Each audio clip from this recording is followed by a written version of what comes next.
Third up in my top 5 we have jelly ear, also known as wood ear. It's easy to identify, it's common, plentiful and can be found all year round, including deepest darkest winter when it arguably even looks at its best. The mushroom is so called perhaps obviously because it looks like an ear. It's a similar size to an ear as well, typically being anywhere from 3 to 7 centimetres across. It's this reddy brown or sometimes even deep purple like colour on top, and the upper surface can be either smooth or sometimes undulating. The underneath is a much lighter colour. Certainly if it is this deep purple on top, it does tend to be a bit lighter in colour underneath. But on some of the lighter coloured specimens like this, you will find there's not much difference between the top and the bottom colour wise.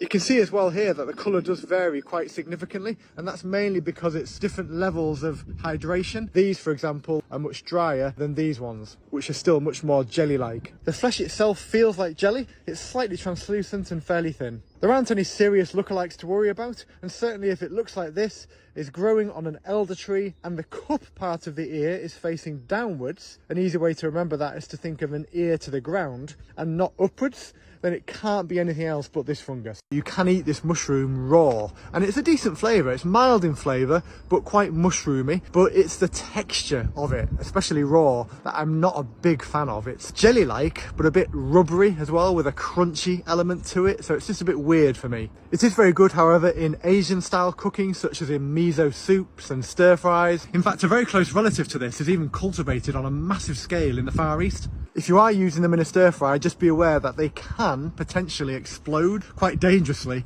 in hot oil, but the way to stay safe and to avoid that happening is to simply add the other ingredients of your stir-fry in first and then add the wood ear in afterwards. Another fantastic use of this mushroom is to dry it up, powder it up, and then use it to make a lovely vegan mushroom flavoured stock. Sometimes, especially outside of winter, you'll find them already dried on the tree, saving you the job. If you don't want them dried, however, you can put them in water and they will reconstitute in as quickly as 10 minutes. You can also put the dried fungus into fruity booze such as sloe gin. Let it soak it up before covering it in chocolate to make your own take on Turkish delight. This wasn't my idea, by the way, but it is something that I've tried and liked. As for the medicinal benefits, it's thought that this mushroom is good for heart health, digestive health, the immune system, and generally just good for you due to it containing decent levels of antioxidants. Dried, it is actually 65% carbohydrate by weight, and so it provides a good source of carbohydrates from the wild.